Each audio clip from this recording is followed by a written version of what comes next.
네, 인사하시겠습니다. 마라나타. 네. 크리스마스 때는 잘 몰랐는데 확실히 꾸며놓으니까 이제 진짜 모임의 날을 하는구나, 행사를 하는구나 느끼게 되는 것 같습니다. 어, 누가 시키지 않아도 누가 시키지 않았는데도 또 이렇게 자발적으로 해주셔서 또 많은 성도님이 또 같이 유익을 얻게 되는 것 같고, 또 저도 덩달아 이제 이걸 보니까 더 덩달아 신나는 것 같아요. 이제 오늘 모임의 날 때 같이 성도님들과 함께 또 오늘 할애를 잘 마무리하면서 시간을 보낼 생각에 또 저희 형제님들도 열심히 준비한 공연들이 있어서 함께 또 즐거워하고 또 기뻐하는 시간이 되었으면 좋겠습니다. PT 한번 띄워주시겠어요? 네. 네. 네. 뭔가 스타일이 달라졌죠. 네. 제 PPT는 아시겠지만은 그림은 찾아보기 쉽지 않은 삭막한 PPT였는데 AI 도움으로 이제 저희가 해봤는데요. 이제 저희가 항상 제가 말씀을 전하기 전에 이전 말씀 복습을 합니다. 제가 하긴 좀 맨날 식상하니까 이번에 한번 동영상을 한번 만들어봤습니다. 지난번 복습 한번 해보도록 하겠습니다. 자, 에베소서에 담긴 이 강력한 메시지 속으로 한번 들어가 볼까요? 이야기는 사도 바울의 놀라운 선언으로 시작되는데요. 그가 편지를 쓴 곳이 바로 감옥이었습니다. 바울은 스스로를 로마의 포로라고 생각하지 않았어요. 오히려 신성한 목적을 위해 갇혔다고 봤죠. 그러니까 자신의 처지를 벌이 아니라 훨씬 더 큰 그림의 한 조각으로 본 거예요.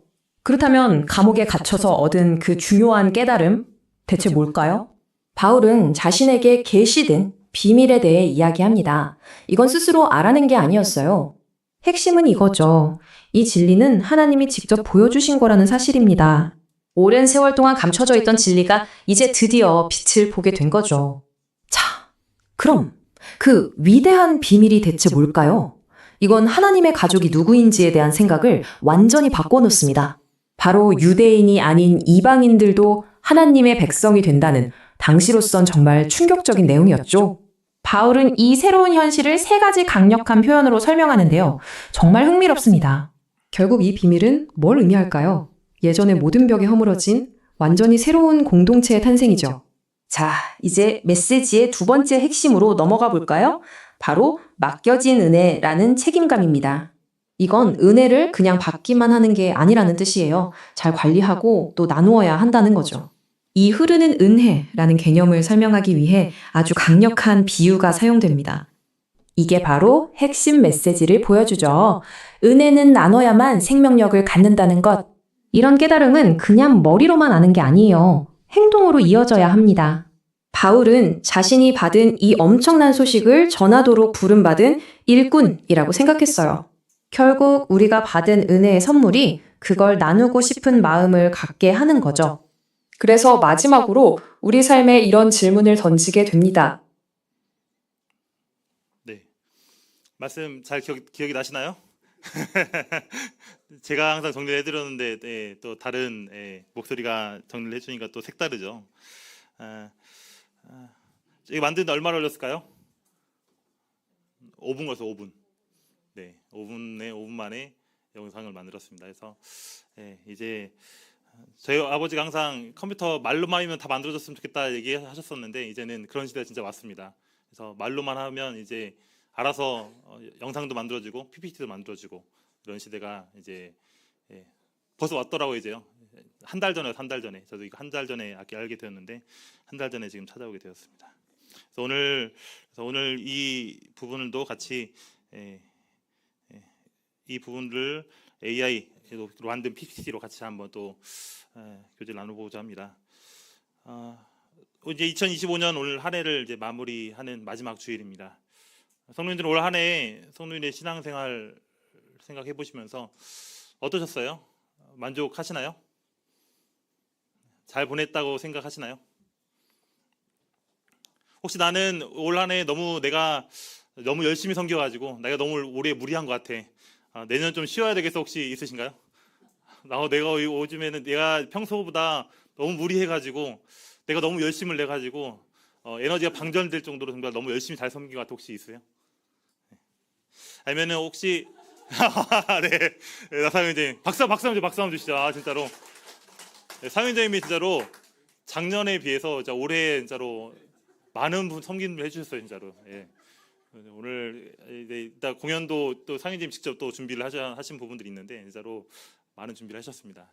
아마 형제님께서 형제님께서 하신 역량 그 이상으로 아마 더 헌신하셨던 아마 한 해가 아니었나 또 생각이 들었었고요.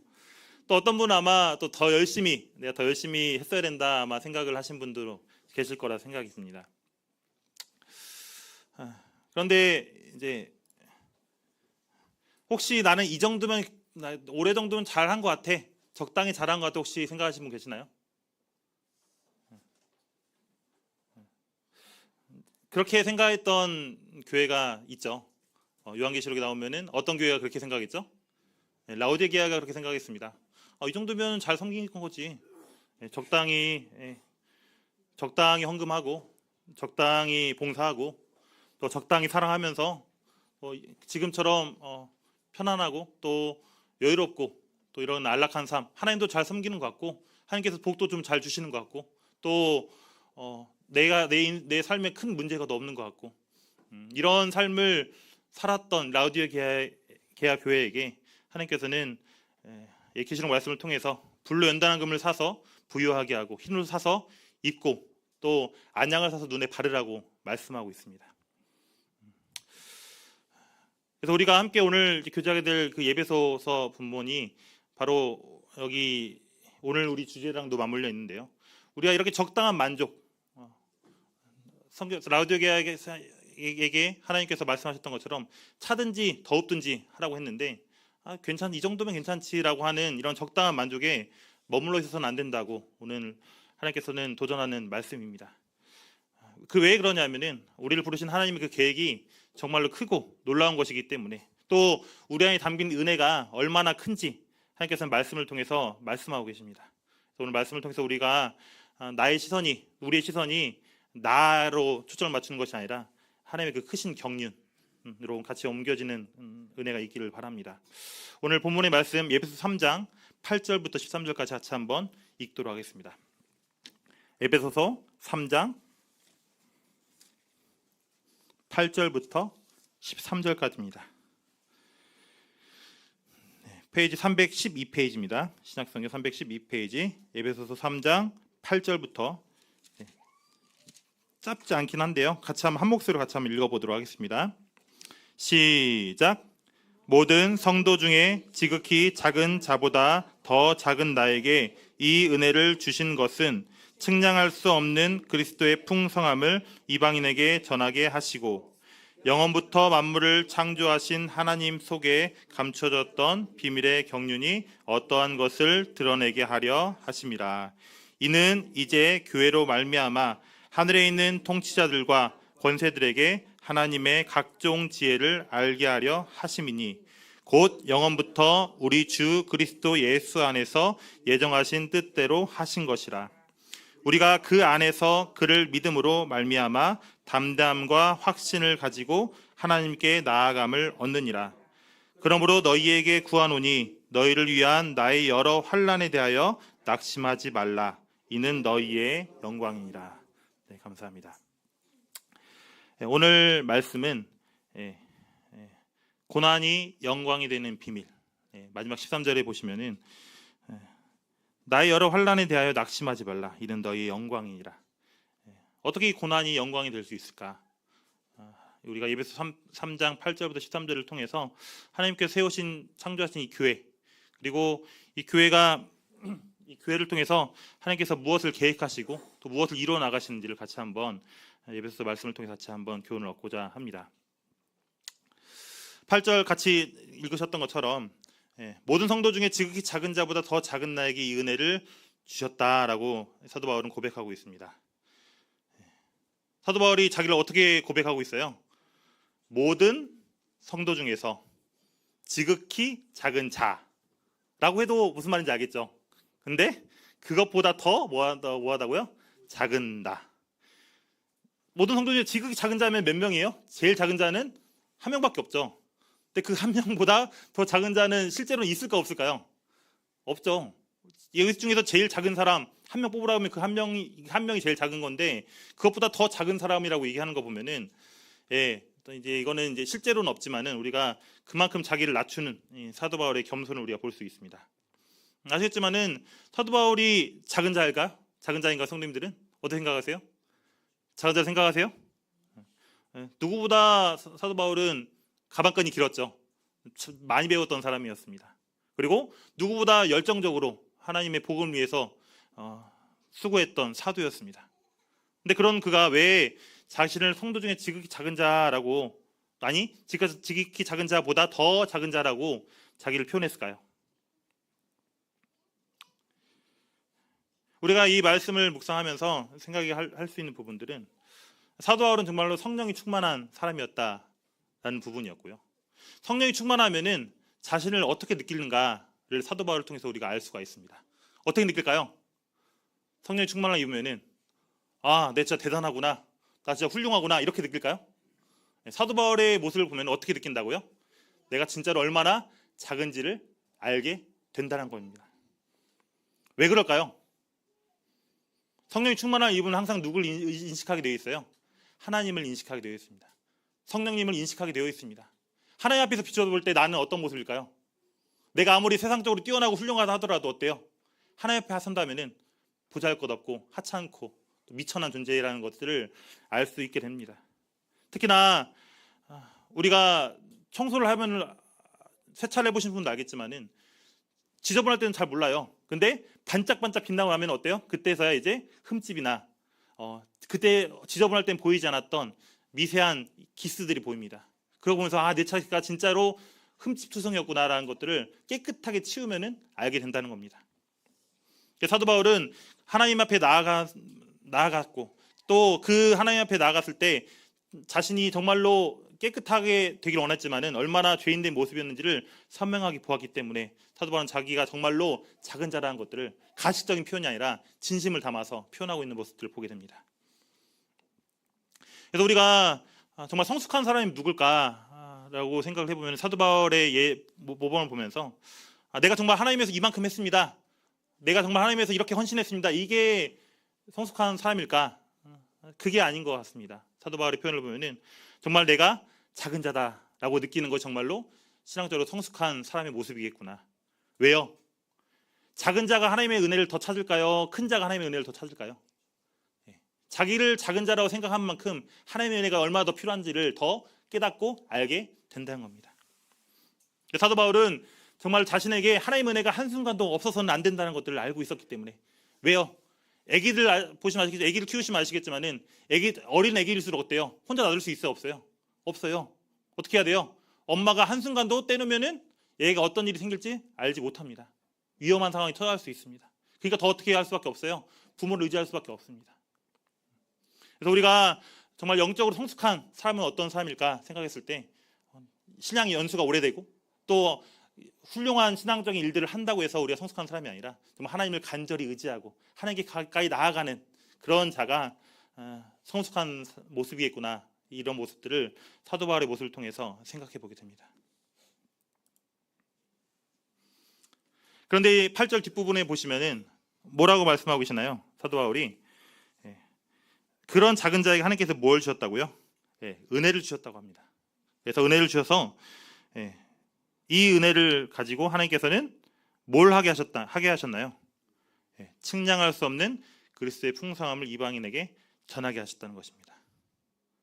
하나님께서는 그러한 작은 자 사도 바울을 택하셔서 하나님의 그리스도의 풍성함을 전하는 일꾼으로 세우셨습니다. 그것이 바로 사도 바울에게 하나님께서 은혜를 주신 이유입니다. 그리고 여기 앉아 계신 성도님들께 하나님께서 은혜를 주신 이유가 바로 이것이라는 것입니다. 뭐 하기 위해서요? 우리가 지난 시간에 같이 봤었지만 은혜의 선물 따라서 우리가 복음의 일꾼이 됐던 사도 바울의 그 고백처럼 우리도 이 하나님의 은혜로 말미암아 하나님의 일꾼이 된 자들이라는 것을 우리가 생각을 해야 된다는 것입니다. 이번 시간에 우리가 주목해야 될 부분들은 단순히 복음의 일꾼, 지난번에 그냥 복음의 일꾼으로 끝났었는데 이번에는 그리스도의 풍성함에 우리는 더 이번 시간 초점을 맞추기를 원합니다. 성도님들은 뭔가 좋은 것들을 보시면 어떠세요? 무언가 내가 정말 좋은 걸 발견했어요. 그럼 어때요, 여러분들? 성도님들 어떠세요? 네, 자랑하고 싶죠. 그리고 누군가에게 알려주고 싶습니다. 지금 PPT 보이시죠? 잘 만들었어요, 못 만들었어요? 네, 잘 만들었죠. 만드는데 10분 걸려요, 10분. 네. 제가 한 것도 10분 더 화장실 갔다 왔고요. 10분 동안 얘가 혼자서 만들어준 겁니다. 훌륭하죠. 네. 근데 제가 이거를 한 달 전에 배웠어요. 한 달 전에 배우고 나서 너무 좋은 거예요. 그래서 제가 주변에 있는 다른 선생님들, 이거 너무 좋다, 너무 좋다, 꼭 써봐라. 그리고 또 다른 뭐 형제님들 말씀 준비하신 형제님들에 제가 말씀드렸어요. 그 형제님들이 다들 너무 좋다, 너무 좋다 하면서 알려드렸습니다. 왜 제가 누가 시켜주지 않아도 그렇게 했을까 제가? 예, 왜 그럴까요? 제가 이게 너무 좋으니까, 이게 정말 너무 유익하니까 제가 누가 시키지 않아도 그렇게 했다는 겁니다.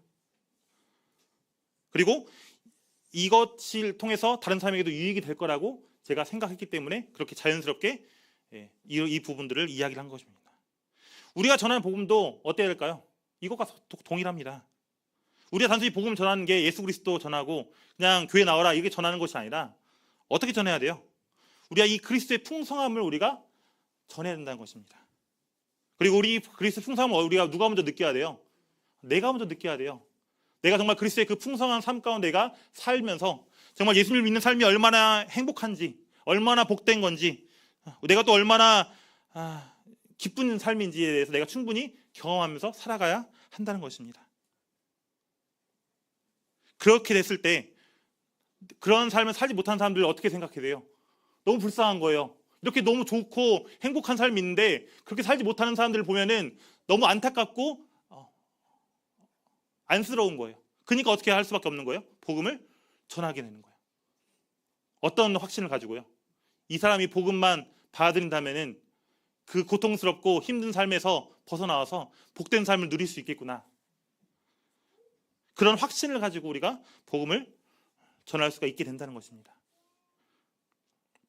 그래서 우리는 복음을 전하기에 앞서서 우리가 먼저 그리스도의 풍성함을 우리가 먼저 경험하고 하나님과 동행한 삶이 얼마나 행복한 삶인지 우리가 알게 해달라고 기도하고 또 더 체험하면서 그 충만함을 그리스도로 인해서 다른 어떤 것들, 돈으로도 명예로도 어떤 걸로 채울 수 없는 그 내 마음을 가득 채운 그리스도를 말미암아 그 그리스도를 우리가 다른 사람들에게 전해야 그 사람들에게도 우리가 정말 그 그리스도의 풍성함을 온전하게 전달할 수가 있게 될 것입니다.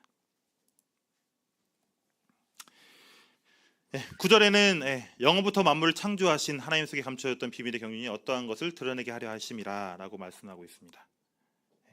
하나님께서 우리를 부르신 목적은 단순히 개인 한 명 한 명을 구원하는 걸로 끝나지 않습니다.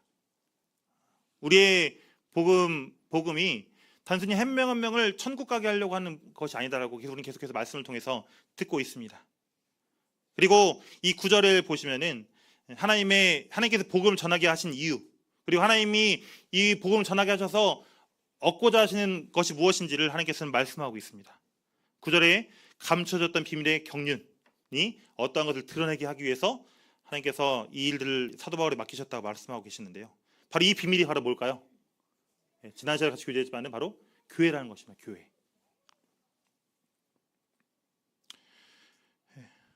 많은 예수님 믿는 사람들이 예수님만 믿으면 되지. 굳이 교회 나가야 돼? 왜 교회 생활 왜 해야 돼? 거기 마주치기 힘든 사람도 있고 또 불편한 사람도 있고 또 번거롭고 그러니까 그냥 예수님만 잘 믿으면 되는 거 아니야? 교회 생활 안 해도 되는 거 아니야? 라고 생각하는 사람이 있습니다. 그런 사람들은 복음을 제대로 잘 이해한 걸까요? 그 사람은 복음을 잘 이해하지 못한 겁니다. 왜요? 뭘 모르고 있어요? 하나님의 이 비밀의 경륜을 잘 모르고 있는 겁니다. 그것은 바로 복음을 반쪽만 아는 거예요. 하나님께서 우리를 구원하신 이유는 단순히 천국 보내시려고 천국 티켓을 주시려고 하는 것이 아니라 오히려 하나님께서는 이 구원을 받은 성도로 우리를 부르셔서 우리를 뭘로 삼으신 거예요? 교회의 구성원으로 하나님께서는 교회의 지체로 삼으셨다는 것입니다. 어떻게 보면 우리는 교회가 되기 위해서 하나님께서 구원을 하신 거예요. 교회의 한 구성원이 되기 위해서. 근데 단순히 우리가 천국 가기 위해서 구원을 받는 것이다. 그건 우리가 복음을 온전히 이해했다라고 볼 수가 없는 것입니다. 그러면서 이제 10절에 이는 이제 교회로 말미암아 하늘에 있는 통치자들과 권세들에게 하나님의 각종 지혜를 알게 하려심이니라고 말씀하고 계십니다. 네, 이 말씀에 이제 우리가 전혀 평상시에 생각하지 못했던 존재들이 나와요. 누가 나올까요? 네, 하늘에 있는 통치자들과 권세들입니다. 누굴까요? 바로 천사들입니다. 우리 영적인 존재들입니다. 지금 이 우주, 우리는 지금 지구에 살고 있죠. 지구라는 이 작은 별에 살고 있는데 이 지구라는 작은 별 바깥에는 뭐가 있어요? 이 지구와는 비교할 수 없는, 정말 우리가 표현할 수 없는 넓고 넓은 우주가 있습니다. 이 우주도 누가 만드셨나요? 하나님께서 만드셨어요. 그럼 이 우주 안에 누가 살고 있을까요? 하나님께서 만드신 별들과 또 하나님께서 창조하신 여러 피조물들이 또 살고 있을 것입니다. 특히 여기서는 하늘의 통치자들과 권세들에 대해서 언급을 하고 있습니다. 그 통치자들과 권세들이 바로 지금 우주 관객석에서 앉아서 보고 있는 거예요. 누구를요? 이 지구에 있는 이 교회를 보고 있는 겁니다. 왜 보고 있을까요? 하나님께서 이 교회를 통해서 보여주시려고 해요. 뭘 보여주시려고요? 하나님의 각종 지혜를 이 하늘에 있는 통치자들과 권세들에게 보여주려고 하신다는 것입니다. 그럼 하나님의 각종 지혜가 바로 뭘까요? 도대체 교회가 뭐길래 과연 하나님께서 이 천사들에게 그렇게 자랑하고 싶어 하시고 하나님의 지혜가 이렇게 훌륭하시다라고 자랑할 수 있으신지 우리가 생각해 볼 필요가 있습니다. 하나님께서 처음에 인간을 창조하셨습니다. 창조하시고 나서 뭐라고 말씀하셨죠? 보시기에 좋았더라. 잘 만들었어요? 못 만들었어요? 잘 만들었어요. 아주 훌륭하게 잘 만들었어요. 누가 보기에? 하나님께 보시기에 아주 훌륭한 걸작품을 만드신 거예요. 이 창조물. 기준이 누구라고요? 하나님 기준에서 진짜 잘 만드신 거예요. 그러면 누가 봐도 인정할 수 있겠죠. 그런데 그 인간이 어떻게 됐어요? 죄를 짓고 타락했습니다. 죄를 짓고 하나님을 떠났습니다. 그럼 이건 누구의 실패예요? 인간의 실패라고 생각할 수 있지만 인간 실패뿐만 아니라 누구의 실패예요? 이 인간 누가 지었어요? 하나님이 지었어요. 그럼 사람들이 뭐라 생각해요? 하나님이 지었던 이 인간이 왜 어떻게 실패를 하지? 사람들이 또 다른 천사들이 의심하게 되는 겁니다. 하나님께서는 왜 실패작들을 지으셨지? 하나님께서 지으신 것도 어떻게 실패할 수가 있지? 그래서 사탄은 그 모습을 보면서 아마 하나님을 비웃었을지도 모릅니다. 하나님, 당신의 걸작품인 인간이 당신을 배신했습니다. 라고 하면서. 그러면서 이제 하나님께서는 참 이 딜레마에 빠지지 않았을까 생각이 들었습니다. 왜요? 하나님께서는 어떤 하나님이세요? 정의의 하나님이세요. 정의의 하나님은 뭐 하셔야 돼요? 죄를 지었으면 반드시 심판을 받아서 대가를 치르게 해야 됩니다. 근데 하나님은 동시에 어떤 하나님이세요? 사랑의 하나님이세요. 자비하시고 노하기를 더디하시고 인자 풍성하신 하나님이세요. 사랑하시면 어떻게 해야 돼요? 그 죄를 용서하고 살리셔야 돼요. 그런데 죄인을 정의대로 다 죽이자니 어때요? 뭐가 없는 거예요? 하나님 너무 사랑이 없는 거 아니에요? 라고 말할 수 있겠죠. 근데 사람을 다 용서했어요. 하나님 왜 죄를 지었는데 그냥 그대로 용서해요? 이렇게 말이 나올까 안 나올까요? 나오겠죠. 그래서 하나님께서 이 문제를 과연 어떻게 푸실까? 온 이 천사들이 여기에 촉각을 세우고 있었다는 겁니다. 하나님께서는 과연 사랑의 하나님이시면서 동시에 정의의 하나님이신데 이것을 과연 어떻게 이룰 것인가?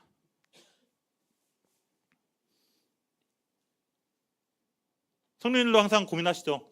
자녀들이 잘못했을 때 얘를 혼내야 되나 용서해줘야 되나.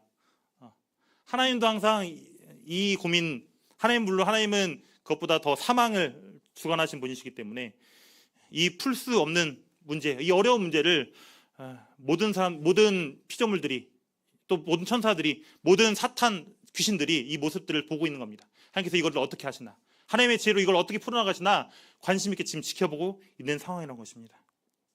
근데 그 지혜가 바로 누군가요? 바로 예수님의 바로 하나님의 아들인 예수님이셨고, 그리고 그 답이 바로 예수님의 십자가였습니다. 하나님의 선택한 하나님의 그 놀라운 지혜는 바로 뭐였냐? 하나님의 자신의 가장 귀한 아들 예수님을 십자가에 내주신 것입니다. 그래서 그 아들이 인간들이 받아야 할 죄값을 어떻게 한 거예요? 대신 치른 거예요. 그래서 하나님께서는 뭐 한 거예요? 죄를 지었으면 반드시 뭐 해야 된다? 대가를 치러야 된다는 것들을 증명하셨습니다. 누굴 통해서요? 예수님의 십자가를 통해서. 죄를 지으면 무조건 대가를 치러야 된다. 그것이 아무리 하나님께 사랑하신 인간이라 할지라도. 그런데 또 하나님이 어떤 하나님이세요? 하나님은 정말 사랑이 많으신 하나님이세요. 그 잘못의 대가를 누구한테 돌리지 않으시고, 나에게, 인간에게 돌리지 않으시고, 누구에게 돌리신 거예요? 자신의 가장 사랑하는 아들에게 돌리신 것입니다. 그럼으로써 하나님께서는 하나님의 그 완벽한 사랑을 완성하셨습니다. 이 세상에 가장 천한 이 죄인들을 위해서 하늘에 있는 가장 귀한 분을 이 땅에 내려주신 것입니다. 그로 인해서 예수님께서 이 땅에 오신 뒤로 어떻게 됐을까요? 죄로 인해 망가졌던 인간이 어떻게 됐어요? 단순히 복구된 것으로 끝나지 않았죠. 하나님께서는 아예 새롭게 뭘 하셨어요? 새로운 피조물을 만드셨어요. 그게 바로 뭘까요? 그게 바로 교회입니다. 첫째 아담은 실패했지만 둘째 아담 이 예수님을 통해서 하나님께서는 이 교회를 새롭게 만드신 것입니다. 그래서 그전까지는 이 으르렁댔던 이 유대인과 이방인들을 교회라는 새로운 하나된 새로운 창조물로 탄생시키셨고, 특히 옆에서 사탄 어땠을까요? 예수님만 십자가로 죽이면 끝날 줄 알았는데 끝났어요, 안 끝났어요? 우리 예수님께서는 그 십자가를 참으시고 또 죽음을 이기시고 사망의 권세를 이기시고 부활하셨습니다. 그럼으로써 예수님께서는 십자가를 통해서 사탄을 패배시키시고 또 교회를 예수님의 신부로 삼아서 오히려 첫째 아담이 받았던 그 축복보다 더 많은 축복을 누구에게 주셨어요? 이 교회에게 주신 것입니다. 그 에베소서의 1장에 나오죠. 하늘에 있는 모든 신령한 복을 다 누구에게 줬다고요? 이 교회에게 주셨다고요. 아담은 이걸 받았어요? 못 받았어요? 아담 그걸 못 받았어요. 근데 그 타락한 인간을 위해서, 죄 많은 인간들을 위해서 아담이 받지 못했던 그 수많은 축복들을 하나님께서는 이 교회에게 신령한 복을 누리게 하셨다는 것입니다. 그리고 그리스도의 신부로 삼으셨다라는 것입니다. 그래서 이 모든 것들을 지켜보는 천사들이 어떻게 생각하는 거예요? 아, 진짜 하나님 전혀 생각지도 못한 방법이었습니다. 이렇게 이걸 해결할 수 있군요.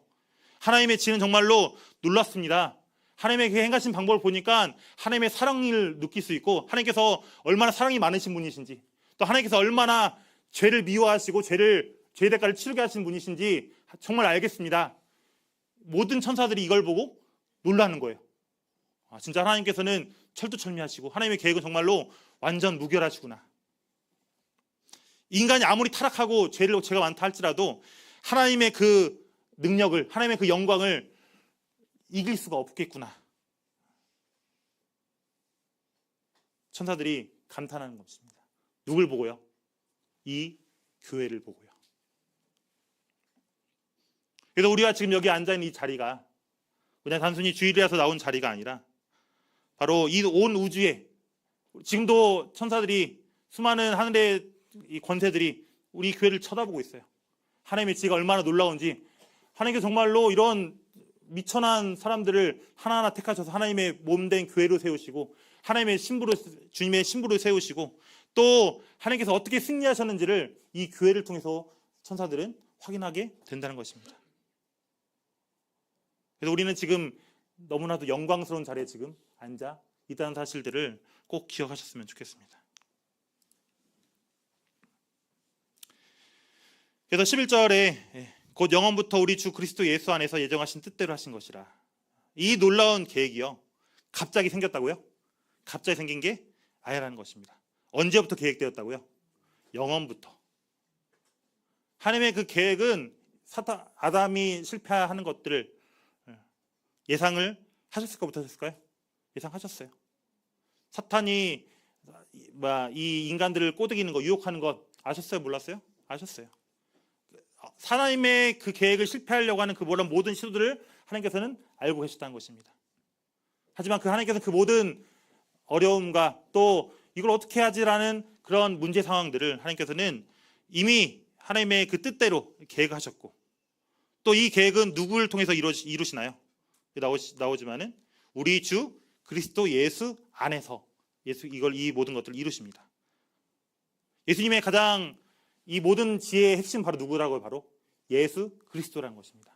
하나님께서 이 예수 그리스도를 통해서 모든 하나님의 사랑을 나타내시고 하나님의 정의를 나타내시고 하나님의 지혜가 바로 예수 그리스도에게 담겨져 있다는 것들을 우리는 말씀을 통해서 깨달을 수가 있게 됩니다. 그래서 우리가 이걸 통해서 12절에 우리가 그 안에서 그를 믿음으로 말미암아 담대함과 확신을 가지고 하나님께 나아감을 얻느니라. 우리가 이전에는 죄 때문에 하나님 앞에 설 수가 없어요. 하나님은 거룩하신 분이시기 때문에 죄 많은 인간이 감히 하나님께 접근할 수가 없었습니다. 여기서 지금 보면은 담대함이라고 얘기하고 있는데 헬라어로 파르레시아라고 합니다. 이거는 무엇이든 숨김없이 말할 수 있는 자유.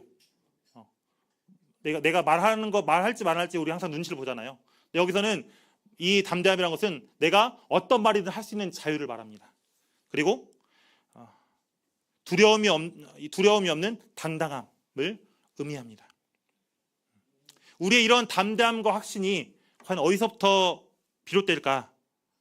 말씀에 나와 있죠. 우리가 무엇을 통해서 우리가 담대함과 확신이 나온다고요?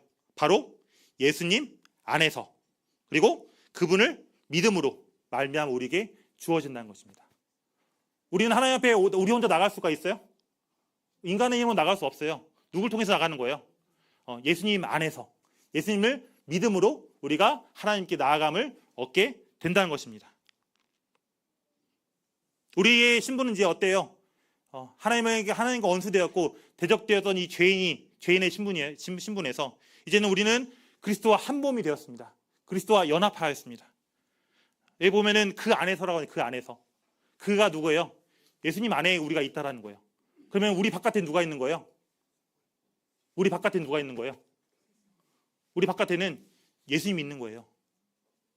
예수님 안에 우리가 있다는 말은 우리 바깥에 예수님이 있다는 거예요. 그럼 하나님께서는 누굴 보시는 거예요? 내가 하나님께 나아갈 때 우리 바깥에 있는 예수님을 보신다는 것입니다. 그렇기 때문에 우리는 아까 이 담담의 단어가 이야기하고 있듯이 언제든지 우리의 기도를 들으시고 받으신다는 걸 우리는 알아요, 몰라요? 알아요. 아까 말한 모든 말들을 할 수 있다고 얘기했잖아요. 눈치 보지 않고 우리가 다른 사람의 이 말 해도 될지 안 해도 될지 우리가 눈치 볼 것이 아니라 우리가 하나님 앞에는 모든 말들을 다 할 수 있어요. 우리가 심지어는 불평하는 말까지 우리 할 수 있어요, 없어요? 할 수 있어요. 좋은 건 아니긴 하지만은 하나님께서는 받으세요. 들으세요. 불평하니까 난 안 들어 이러지 않으세요. 불평 다 듣고 계세요. 우리가 하나님을 칭찬할 말만 듣는 것이 아니라 모든 말들을 하나님께서는 다 들으신다는 것입니다. 누굴 통해서요? 예수님을 통해서 우리의 모든 기도를 들으신다는 것입니다. 우리는 항상 하나님께 받아들여질 것입니다. 왜요? 예수님과 연합되어져 있기 때문에. 예수님과 한 몸이 되어져 있기 때문에 우리를 거절한다는 건 누굴 거절한다는 거예요? 예수님을 거절한다는 거예요. 근데 하나님이 예수님을 거절한다는 게 말이 돼야 안 돼요? 말이 안 돼요. 우리는 그래서 항상 하나님께 용납되어지고 받아들여지게 될 것입니다. 그리고 끝으로 이 바울이 13절에 이런 영광스러운 교리에 대한 결론을 내리고 있습니다. 이 부분을 같이 한번 읽어볼게요. 보겠습니다. 그러므로 시작.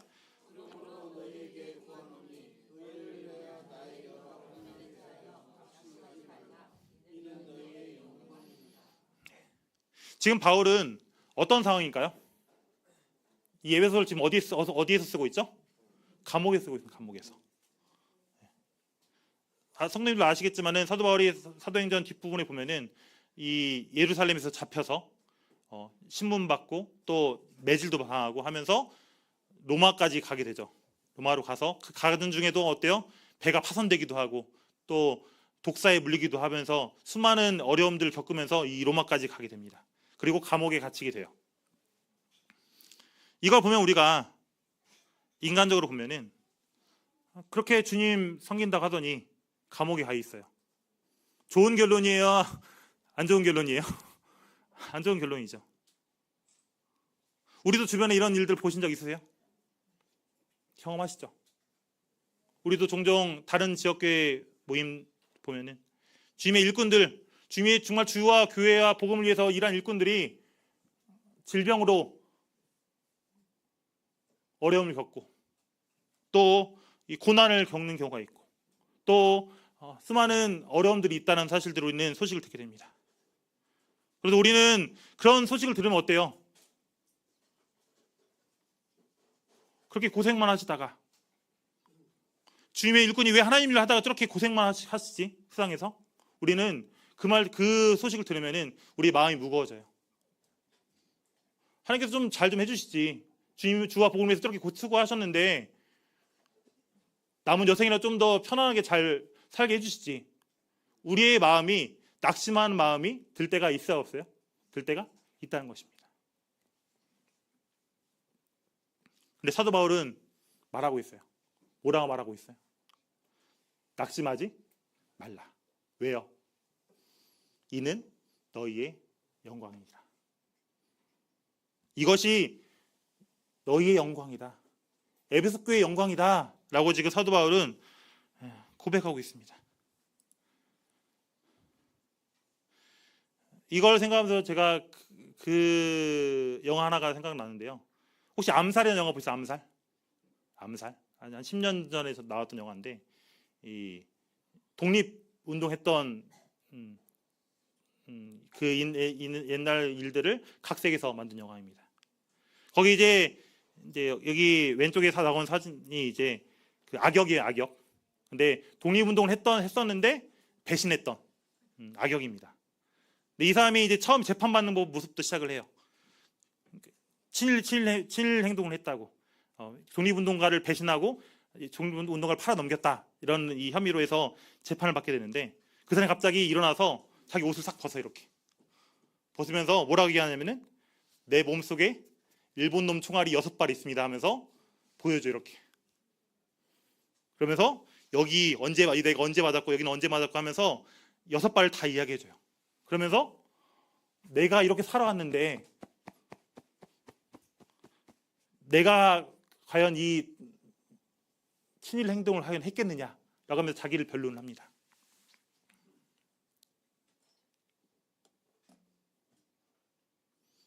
물론 이제 이 사람은 배신자예요. 배신자여서 물론 이제 그런 부분이 있긴 하지만은 사람들이 그 말을 듣고 어땠을까요? 이거 하기 전까지는 다 어때요? 손가락질하면서 이 친일파다 하면서 손가락질했는데 그 말 듣고 사람들이 다 어땠을까요? 조용해져요. 왜요? 아 진짜 이 사람이 독립운동하다 이렇게 수고하고 고생했구나를 사람들이 알게 된 거죠.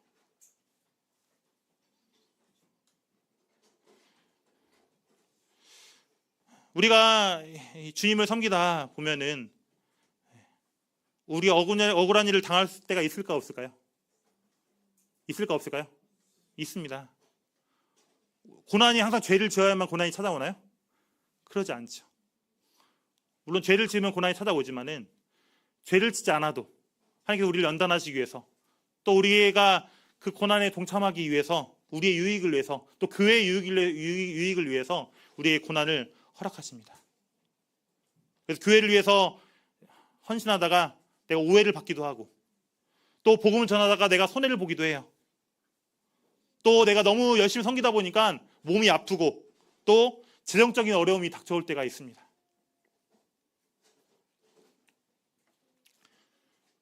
그때 세상 사람들이 얘기하죠. 하나님 믿는다면서 왜 그렇게 고생하냐라고 비웃을 수도 있습니다. 근데 이 비웃음 어디서 많이 들어보셨죠? 어디서 많이 들어보셨어요? 성경에 보면은 예수님이 십자가에 못 박혔을 때 네가 하나님의 아들이거든 내려와서 증명해봐라 하나님 아들이 어떻게 십자가에 매달릴 수 있겠냐라고 조롱하고 비웃는 사람들의 모습을 볼 수가 있습니다.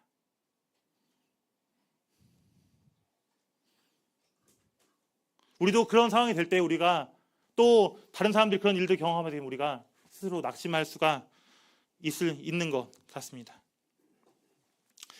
하지만 우리가 기억해야 될 것들은 주님을 위해서, 이 주님의 몸된 교회를 위해서 우리가 당하는 이 고난이 단순히 실패의 흔적이 맞다고 아니라고요. 실패의 흔적이 아니라는 겁니다.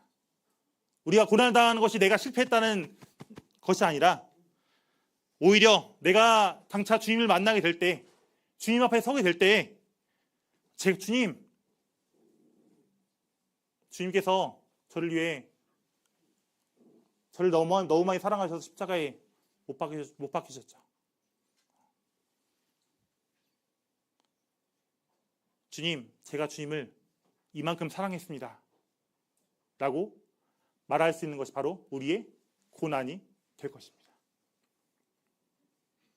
그때 이 고난은 뭐가 될까요? 그 당시 정말 힘들고 죽고 싶고 어려운 고난이지만은 주님 앞에 서게 됐을 때 내 영광스러운 상처이고 또 우리의 빛나는 훈장이 될 것입니다. 아까 영화 암살에 나왔던 그 악역 주인공이 자기 흉터, 상처를 자랑스럽게 했던 것처럼 우리가 지금 여기서 받았던 이 고난들이 주님 앞에 나가게 되면은 물론 다 모든 것이 다 하나님의 은혜죠. 은혜라고 얘기할 수 있죠. 근데 우리가 겪는 그 작은 고난들도 정말 하나님을 사랑해서 이렇게 됐습니다 라고 말할 수 있는 우리의 사랑의 표현이 될 수가 있다는 것입니다. 아시지만 사도 바울은 이방인들 복음을 전하지 않았으면 감옥에 안 갇혔을 거예요. 또 그냥 대충 복음 전했으면 편안하게 살았을 거예요. 왜냐면 똑똑하니까요. 그냥 그 지역교회에서 복음 전하면서 먹고 살면서 그렇게 신앙생활을 했을 수도 있습니다. 그렇다면은 이 에베소 교회까지 복음이 전해졌을까 안 전해졌을까요? 전해지지 않았을 것입니다. 이 사도 바울이 그 고난을 받기를 감수하고 사도 바울이 자신의 생명을 아끼지 않고 복음을 위해서 헌신했기 때문에 이 에베소 교회에 있는 이방인들이 주님의 교회로 돌아오게 되고 또 에베소 교회 성도들이 영광을 얻게 되었다는 것입니다. 예수님께서 그 십자가의 고난을 받으심으로써 우리가 영광을 얻게 되었던 것처럼 사도 바울이 그 고난 받았던 그 고난을 통해서 교회의 영광을 돌릴 수 있게 되었다는 것입니다. 그래서 우리가 지금 이 땅에서 흘리는 주님을 위해서 복음을 위해서 교회를 위해서 흘리는 이 수고와 눈물이 이 우리 교회가 든든히 서가는 영광의 밑거름이 될 거라 믿어 의심치 않습니다.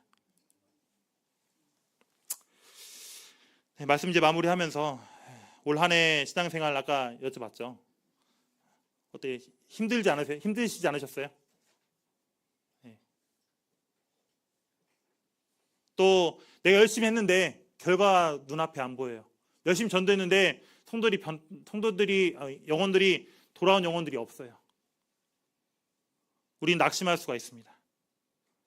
근데 우리가 지켜봐야 될 것들은, 우리가 주목해야 될 것들은 나 자신, 내 주변이 중요한 것이 아니라 바로 지극히 작은 자보다 더 작은 나, 우리 안에 하나님의 측량할 수 없는 그리스도의 풍성함이 담겨져 있다는 것입니다. 우리는 그냥 모인 사람들이 아닙니다. 바로 하늘에 있는 통치자들, 그리고 하나님의 각종 지혜를 보여주는, 전시하는 위대한 창조물, 바로 교회입니다. 베드로는 4장 13절 말씀을 같이 한번 읽어보겠습니다. 시작. 오히려 너희가 그리스도의 고난에 참여하는 것으로 즐거워하라. 이는 그의 영광을 나타내실 때에 너희로 즐거워하고 기뻐하게 하려 함이라. 베드로전서 4장 13절 말씀입니다. 혹시 나는 고난 좋아하신다 혹시 있으세요? 고난 받는 거 좋아한다. 나는 고통받는 걸 좋아한다 혹시 있으세요? 없으시죠? 병적인 사람 아니고서는 아마 이거 쉽지 않을 텐데 우리가 고난을 좋아하는 사람은 없습니다. 하지만 우리가 주님을 위해 받아야 되는 고난이 있다라면은 두려워할 필요가 있을까 없을까요? 없습니다. 오히려 그 고난을 영광으로 여기라고 즐거워하라고 사도 베드로는 우리에게 권면을 하고 있습니다. 사탄은 우리를 넘어뜨리고 참소하고 우리를 어렵게 만들려고 하지만은 이미 승리했어요, 안 했어요? 우리는 승리하셨습니다. 예수님께서 십자가를 통해서 이미 다 승리하셨어요. 우리는 뭐 하면 돼요? 이 승리한 전투를 끝까지 포기하지 않고 이어 나가면 되는 겁니다. 그런데 이게 무섭다고 도망치면 어떻게 되는 거예요? 그 승리 영광을 같이 누릴 수가 있어요, 없어요? 누릴 수가 없을 것입니다. 2025년 한 해를 마무리하면서 좀 우리의 작은 헌신, 작은 고난 하나님께서 다 아실까요? 모르실까요? 다 알고 계세요. 성도님들이 이 주임을 위해서, 복음을 위해서, 교회를 위해서 감수했던 헌신들, 고난들, 또 불이익들 하나님께서 다 기억하고 있습니다. 그리고 그 고난들을 통해서 하나님께서는 영광으로 우리에게 돌려주실 것입니다. 이제 내년 2026년에도 우리가 여기 말씀에 나와 있듯이 담담과 확신을 가지고 주님께로 나아가 주님이 주신 그 은혜로 말미암아 우리 예수님처럼 끝까지 포기하지 않고 승리하시는 완전 봉독의 성도님이 되시기를 바랍니다. 감사합니다.